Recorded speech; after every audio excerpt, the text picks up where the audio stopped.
Madame, Messieurs, bonjour et bienvenue au Flash Info sur Kivu Morning Post. Nous sommes jeudi 27 mars 2025. Le lieutenant général Jules Banza, chef d'état-major général des FARDC, a visité le 26 mars 2025 le centre d'instruction de Lukusa à Kisangani, province de la Chopo, dans l'est de la RDC. Cette tournée d'inspection vise à évaluer les troupes mobilisées contre le 1-23 dans l'est du pays. Reportage Forces armées de la RDC.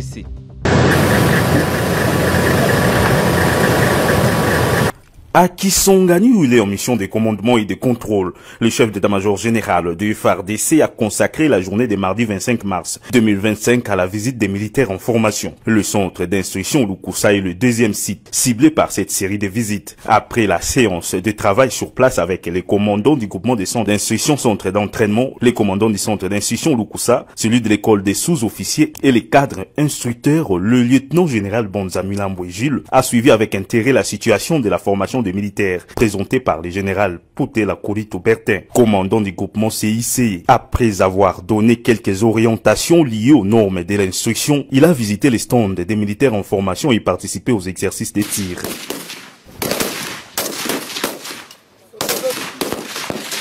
Le lundi 24 mars, il s'est rendu au camp lieutenant général Baouma pour s'entretenir avec quelques militaires de la garde républicaine cantonnés sur place. Partout où il est passé, il a prêché le patriotisme, la discipline militaire, le mission des FARDC et le dévouement en cette période de guerre. Aujourd'hui, le devoir on a fait Sibino. Parce que ngai mokonza mboka apesa ngai yango na bina kokoka kokumba ngonga mokote il faut tokumba ngona bino nyonso toyokani devoir tozali nango ezali ya honorer bandeko na biso bakufa toyokani devoir tozali nango ezali honorer ba population oyo bakufa ki bao bazaki torturer bazaki violer toyokani tozali nango ezali ya kolongola image ya mabe mbuma moke ya ba délinquant oyo bakotaka na mosala na biso balinga basali nini armée mobile. Et pour ce faire, nous devons nous comporter différemment. Nous devons aller tous les gens qui sont venus ici. Tout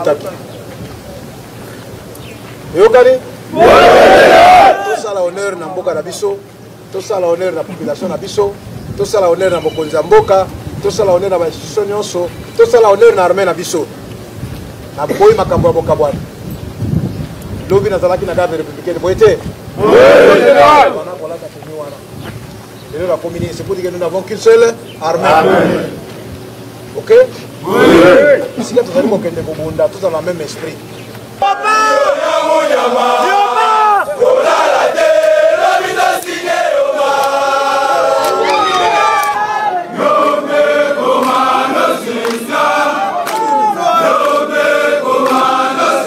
Lors d'un briefing de presse mercredi à Kinshasa, le porte-parole du gouvernement congolais, Patrick Muyaya, a annoncé que le président Félix Tshisekedi poursuit ses efforts diplomatiques pour résoudre la crise sécuritaire dans l'est de la RDC. Cela s'inscrit dans le cadre de la résolution 2773 du Conseil de sécurité de l'ONU qui impose un dialogue entre la RDC et le M23 afin d'aboutir à une désescalade du conflit. Patrick Muyaya.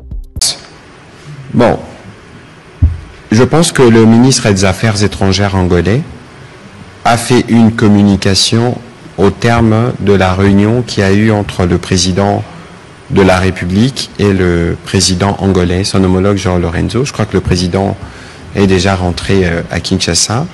Le président Lourenço, c'est le président de l'Union africaine. Le président Lourenço, c'est le président de l'Angola, qui est un de nos principaux alliés, pays voisins, avec lesquels nous avons des rapports qui sont historiques. Ce n'est peut-être pas le cadre de tout rappeler ici. Et donc, le président de la République, avant-hier, au cours de la réunion de l'EAC SADC, il a eu l'occasion de rendre hommage à l'immense travail qui a été fait par le président angolais dans le cadre du processus de médiation qu'il a conduit, processus de Nairobi et Luanda, qui aujourd'hui sert de boussole. Il n'y a aucune institution internationale, aucune communication officielle qui ne s'est fait dans le cadre de ce qui s'est fait aujourd'hui pour le retour de la paix dans l'Est de la RDC, sans que l'on ne puisse faire mention à ce qui s'est passé à Luanda. Parce que Luanda reste le cadre de référence. Et donc, il y avait évidemment la nécessité pour les deux hommes d'échanger. Je ne saurais pas vous donner plus de détails sur leur rencontre par rapport à ce qui a été dit justement par le ministre des Affaires étrangères angolais. Doha, Luanda, il y a un trait d'union à tout ça. Les traits d'union, c'est qu'il faut qu'on arrive à la paix. Et je pense que nous aurons l'occasion de faire une séance où nous reviendrons beaucoup.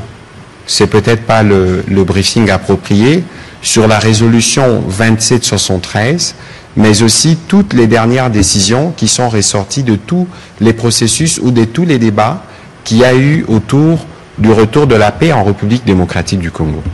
Et il y a une constante. Parce que nous n'avons pas que de droit dans le cadre de ce qui se passe chez nous avec cette guerre, nous avons aussi des devoirs. Et la résolution 2773, qui supplante plus ou moins toutes les décisions qui ont été prises dans ces cadres-là, nous recommande le dialogue. Et toutes les autres institutions nous les recommandent aussi. Et vous avez vu que même nos partenaires qui prennent des sanctions contre le Rwanda sont aussi dans cette optique parce que finalement, il n'y a aucune guerre qui ne peut se terminer sans qu'on passe par la case du dialogue qui aboutit à la paix. Et donc, il faut considérer que toutes ces initiatives se font dans ce cadre-là. Le président de la République, fidèle à son engagement pour le retour de la paix en République démocratique du Congo, a voulu, à travers toutes ces initiatives, donner la réponse congolaise à cette forme de devoir qui était le nôtre, en disant que nous connaissons, on ne va peut-être pas revenir sur les détails de toutes les composantes avec lesquelles ces discussions se font, mais c'est parce qu'il y a un objectif que nous devons atteindre. Et nous sommes dans un processus qui est justement très délicat. Le ministre tout à l'heure parlait des avions. Il y a une phase d'atterrissage, une phase de croisière et une amorce d'atterrissage. Peut-être que toutes ces initiatives nous plantent dans les décors d'une forme d'atterrissage. C'est une phase qui est délicate. Et dans cette délicatesse-là, il y a donc justement des choses qui doivent être faites pour faciliter les discussions qui doivent nous permettre d'aboutir. Il y a eu 5 comédiateurs qui ont été désignés. Il y aura un président qui sera désigné dans les jours qui viennent. Attendons de voir et nous aurons l'occasion sûrement avec la Mineta de revenir avec des éléments précis et détaillés. Mais ici, ce que vous devez retenir, c'est l'ouverture du président de la République et que toutes ces actions, tous ces voyages, toutes ces initiatives qui ont été prises par le président de la République l'ont été en droite recommandation de la résolution 2773 qui nous impose à nous aussi l'obligation d'avoir un dialogue qui nous permette d'atterrir. Et donc il faut considérer que c'est dans cet ordre-là que les choses ont été faites. Je pense que j'ai répondu à cette question d'actualité. On va prendre la question de Madame. Et le Conseil de sécurité de l'ONU s'est réuni ce jeudi pour examiner la situation en République démocratique du Congo.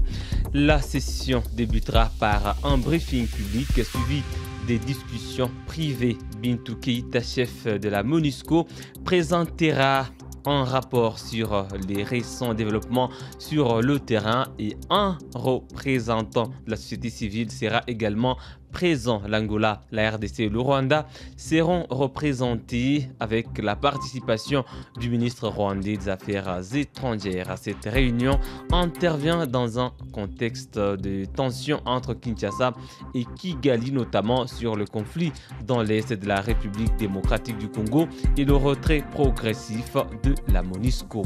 Madame, Monsieur, voilà qui met un terme à ces flash info sur Toujours Morning Post. Merci à vous de l'avoir suivi du début à la fin. On se fixe un nouveau rendez-vous d'actualité. À très bientôt.